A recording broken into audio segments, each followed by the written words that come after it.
Tenho um grande prazer em estar aqui convosco nesta sessão de encerramento do Tempo de Avançar Convenção Cidadã. Queria, evidentemente, começar por agradecer na pessoa do Presidente da Mesa, o professor José Reis, agradecer o convite que me fizeram para estar aqui convosco. Não vou cantar, vou falar também, não é? Não será um momento musical, será também um momento de reflexão, como o resto da conferência.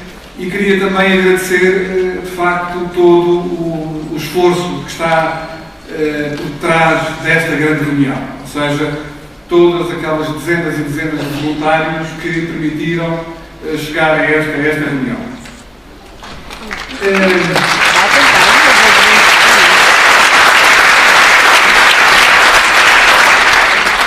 No final de um dia de trabalho, um dia que também representou outros dias, eu penso que aquilo que gostaria de partilhar convosco se resume, no fundo, a tentar responder a 4 perguntas fundamentais.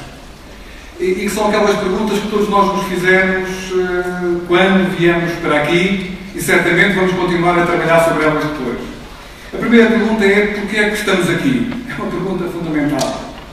A segunda é: onde é que estamos no nosso país? Onde é que está Portugal neste momento? Onde é que está a nossa democracia neste momento? A terceira pergunta é: onde é que está a Europa? E qual é a situação em que nos encontramos na Europa? E, finalmente, a quarta e última pergunta é a pergunta fundamental acerca do nosso futuro: é que podemos esperar? Que podemos esperar? A primeira: porquê é que estamos aqui? Eu começava com um poema que me parece muito apropriado às horas difíceis que estamos a viver na Europa, no nosso país. Um poema que foi escrito pouco antes da Segunda Guerra Mundial, em setembro de 1900, aliás, em agosto de 1939, por um poeta anglo-americano. Foi escrito nos Estados Unidos por W.H. Auden. E eu fiz uma tradução dos versos que vou ler, que diz assim: cito: no pesadelo da escuridão, todos os cães da Europa ladram, e as nações viventes esperam, todas sequestradas pelo seu ódio. Esta é uma poesia que representa a situação de pré-guerra que se vivia em agosto e que, infelizmente, vai acontecer, como sabemos. Nós hoje vivemos, de facto, tempos excepcionais e a força cega do medo está outra vez a fazer o seu trabalho na Europa. Sabemos que existe neste momento uma pressão imensa para isolar um país, isolar um povo, para lhe retirar a sua voz, o seu direito ao protesto, o seu direito à negociação.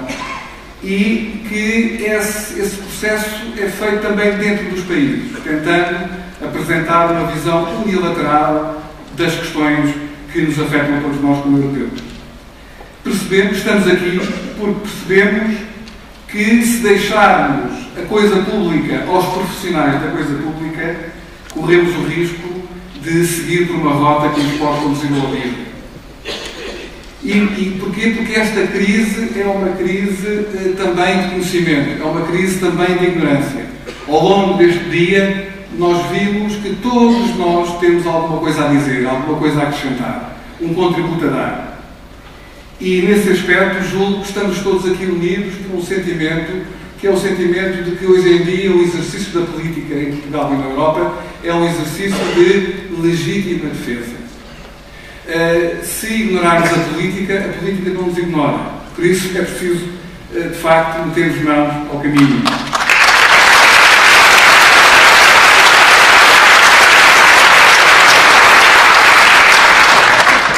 No entanto, falou-se aqui também de fazer política de forma diferente. E penso que, ao longo deste dia, e certamente no trabalho anterior, julgo que algumas características de uma atitude diferente foram aqui testadas.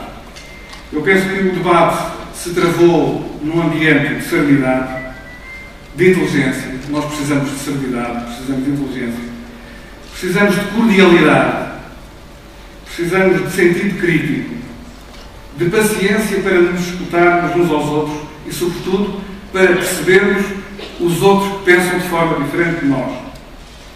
Não precisamos de competir com os decibéis do ladrar dos cães, que falava Oden. Não podemos deixar que a indignação e a desconfiança nos retirem a lucidez.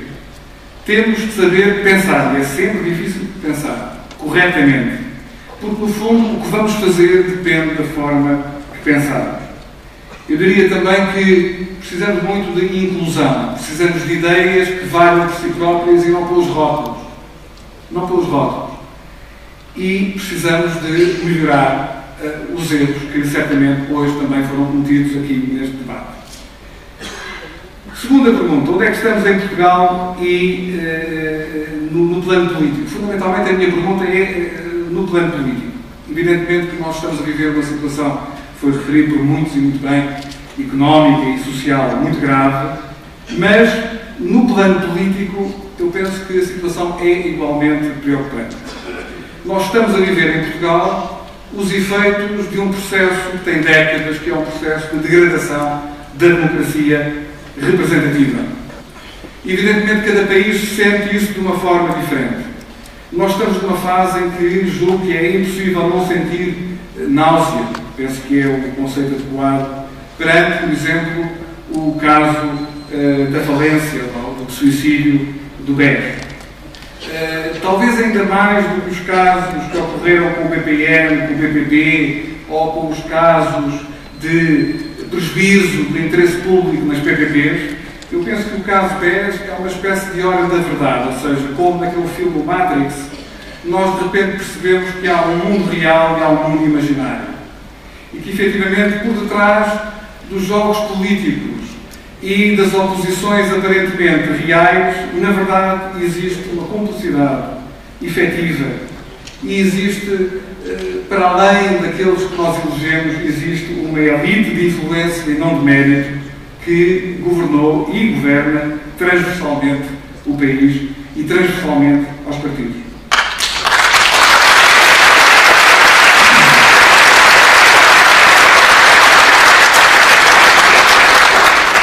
O diagnóstico da crise da democracia começou a ser feito há quase 200 anos. Em 1919, um pensador de língua francesa chamado Benjamin Constant, numa conferência que fez em Paris, dizia uma coisa que é absolutamente certa. Dizia ele que no futuro os cidadãos teriam de ter muito cuidado em não deixar a esfera da política entregue a todos aqueles que pudessem ser seduzidos pelo poder da riqueza. Ele percebia que estávamos a passar, em 1819, de uma época baseada na agricultura, baseada nas energias do trabalho humano, no fundo, uma época de uma vida extremamente frugal, para uma época da Revolução Industrial que permitia a concentração e a produção e a concentração de riqueza. E ele tinha muito receio de que a esfera do interesse público fosse capturada por interesses particulares. Interesses particulares que são legítimos, mas que deixam de ser legítimos quando impedem o interesse geral de se manifestar.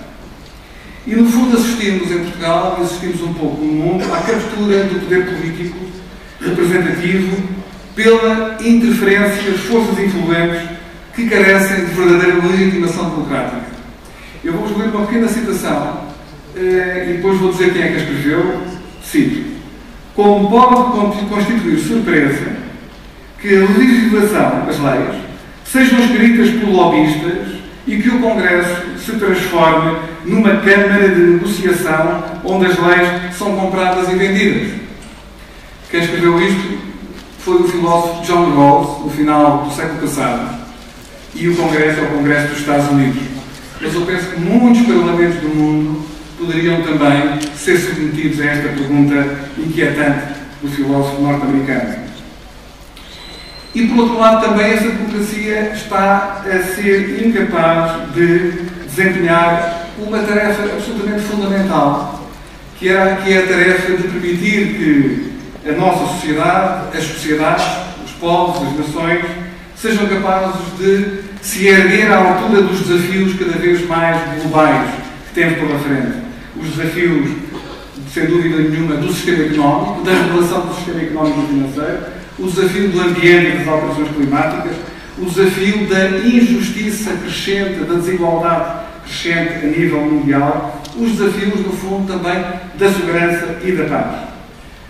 Para conseguirmos fazer as reformas da democracia, temos de ter a humildade de perceber que as causas da degradação da democracia não são nacionais apenas, e também os caminhos de solução terão de ultrapassar o país. Passam pelo país, mas ultrapassam o país. Quanto às causas da degradação da democracia, eu chamava a atenção para um aspecto que me parece muito, muito crucial, e que foi justamente o facto de que nos últimos 30 anos nós passámos de um período em que assistimos ao desmoronar da experiência do chamado socialismo real, a experiência do Estado máximo, para as experiências do neoliberalismo que se traduziram em formas de Estado mínimo, e, em grande parte, é isso que explica a assimetria que nós hoje temos entre políticas públicas frágeis, muito fragmentadas, e um sistema financeiro que, de facto, é mundializado. No fundo, está unificado e não tem, de facto, mecanismos de controle. E um dos aspectos mais interessantes e decisivos, e que mostra bem como efetivamente não aprendemos, e nem com a grande depressão de 29, nem fomos capazes, a Europa foi raptada. E eu penso que, de facto, a Europa, que nós começámos a 32% de dívida pública, eu não vou falar sobre o custo social. Todos temos a noção do que é que está em causa, mas há um indicador que me parece importante, que é as pessoas que foram arrancadas do trabalho, as pessoas que foram retiradas, a quem o seu posto de trabalho foi retirado. Em Espanha, 3,3 milhões de postos de trabalho foram perdidos entre 2007 e 2014. Na Grécia, 1 milhão de postos de trabalho. Na Itália, 861 mil. E em Portugal, 570 mil postos de trabalho foram destruídos. Sem dúvida que podemos pensar tudo o que quisermos sobre o atual governo do Syriza. Podemos considerar que, provavelmente, do ponto de vista tático, as primeiras medidas que foram tomadas não correram muito bem.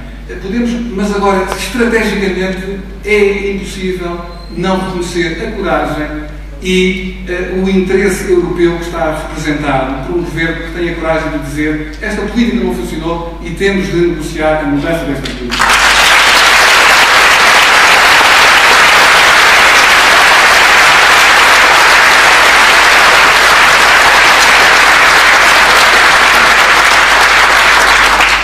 Ontem todos vimos as imagens confrangedoras e ao mesmo tempo dramáticas do Ministro das Finanças grego, Yanis Varoufakis, e de Jeroen Dijsselbloem, o Presidente do Eurogrupo, que é o Ministro das Finanças holandês. Todos vimos esse confronto de olhares, de palavras, e isto mostra bem a dificuldade imensa que quem quiser mudar as coisas da Europa vai enfrentar. Dijsselbloem, o Presidente do Eurogrupo, tomou posse, como talvez se recordem, no meio do início da crise de Chipre.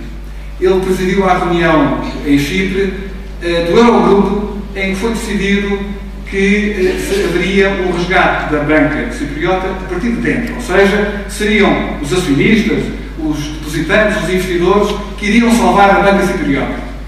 E para percebermos o calibre das pessoas que temos à frente das instituições, imaginem que o Eurogrupo, na primeira proposta, que foi recusada pelo Parlamento cipriota, propôs que também os depositantes que tinham depósitos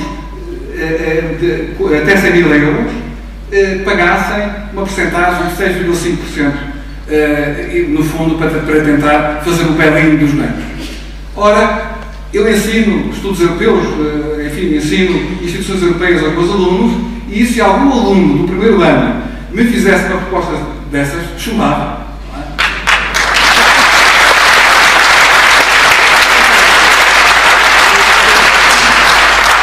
Chumbava, porque há muitos anos que temos uma diretiva europeia que defende os depósitos até 100 mil euros.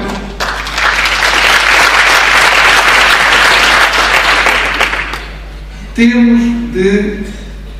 Claro que este tema é um tema muito apaixonante, sem dúvida. Nós temos que fazer uma luta por Portugal dentro da Europa. Temos que fazer uma luta pela democracia portuguesa através da amplificação da democracia europeia. E nós temos aliados em todos os países. Temos muitas pessoas nos países centrais, como a Holanda ou a Alemanha, que simpatizam com a causa dos povos do Sul, da periferia, e que não querem a Europa à autoridade.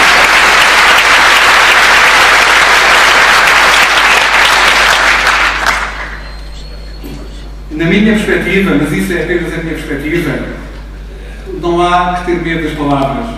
Eu penso, ao contrário do que já ouvi nesta sessão, que é justamente nesta altura, quando nós percebemos que o medo paralisa muitas vezes a lucidez e começamos a ver os países a fraturarem-se dentro de si, os países, no fundo, zonas mais ricas, como na Itália ou em Espanha, perderem a solidariedade com o resto do país.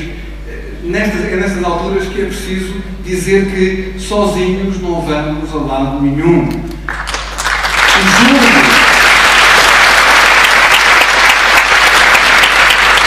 A importância do que se passa na Grécia é enorme, na medida em que, se a Grécia for empurrada, a Grécia não vai sair do euro, a Grécia será empurrada para fora do euro. Isso irá criar um processo muito perigoso. Eu penso que, no limite, a própria União Europeia estará em causa. Pode não ser já, imediatamente. Pode ser que se consiga isolar a Grécia num mar de sofrimento, mas a verdade é que, a partir do momento em que a Grécia seja expulsa para o inferno da saída do euro, nós não teremos uma Europa como projeto político, nós teremos a Europa como uma espécie de campo de concentração. E ficamos à espera.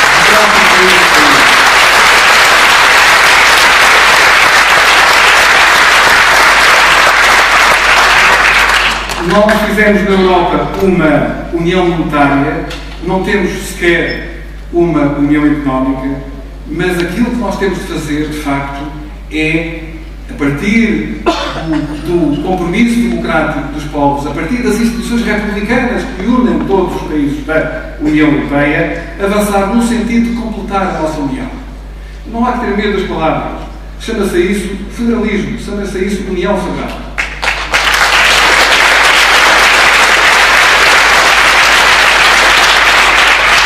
Isso passa por um orçamento comum, por uma união fiscal e por um governo europeu democraticamente eleito.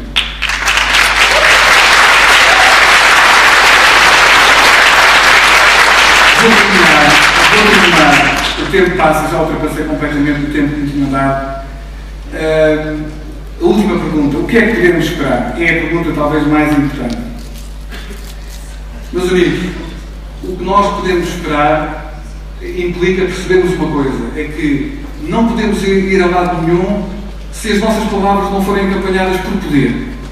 O poder efetivo é alguma coisa que pertence às pessoas enquanto grupo, enquanto comunidade, enquanto estão juntas. O poder não pertence a ninguém individualmente. O poder é aquilo que caracteriza as organizações, os Estados, as uniões federais.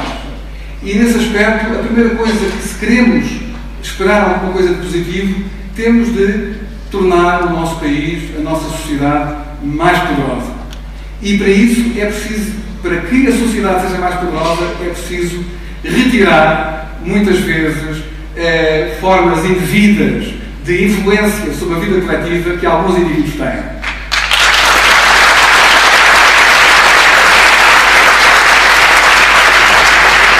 Segunda nota. Este é um tempo, de facto, muito difícil.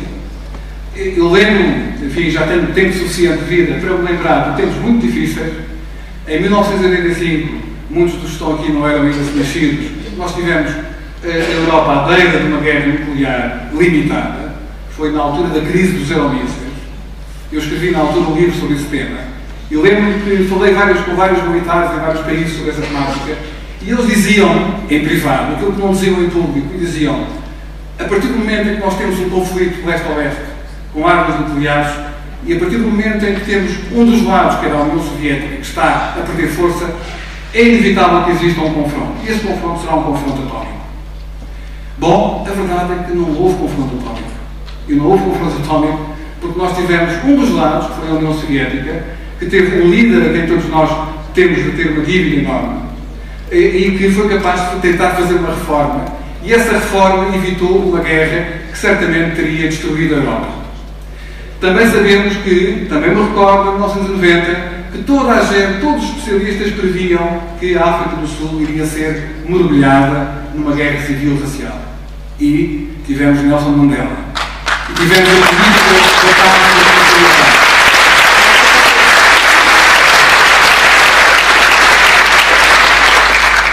Nenhum de nós, vou já terminar, nenhum de nós sabe como é que se resolve o enigma do futuro. O futuro é um enigma. Antigamente dizia-se que o futuro a Deus pertencia. No entanto, eu penso que nesse enigma podemos identificar 3 elementos que o compõem. O primeiro é aquilo que nós sabemos, ou julgamos saber sobre a realidade. O segundo elemento do enigma do futuro é aquilo que nós desconhecemos. E o terceiro elemento do enigma do futuro é aquilo que nós podemos fazer em relação a ele, em relação ao futuro. Ora, eu diria que, olhando para a crise portuguesa e europeia, em relação ao que nós sabemos, a situação não é muito famosa, na verdade. Temos de reconhecer. Temos que ter a franqueza de reconhecer que as probabilidades balançam provavelmente mais para um lado da fragmentação do que para o lado da unidade. Mas, atenção, que o nosso conhecimento é sempre limitado.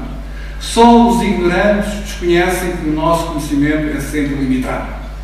E, nesse aspecto, eu diria que há um fator de esperança que tem a ver com aquilo que a realidade esconde, a novidade, aquilo que se esconde.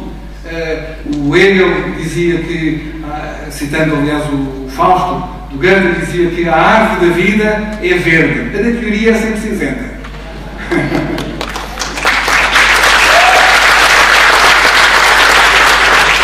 Consideremos que há um empate entre o que sabemos e o que não sabemos, que de certa forma as coisas se equivalem. E então aqui é que entra a mensagem final que vos queria deixar, é que em relação ao futuro, o que fazemos pode e deve fazer a diferença. E eu penso que esta experiência do tempo de avançar, o trabalho que já foi realizado até aqui, aquilo que certamente vai ser continuado aqui em diante, mostram que se nós nos integrarmos no enigma do futuro, poderemos ajudar a desfazê-lo no sentido da esperança e não no sentido do perigo. Muito obrigado.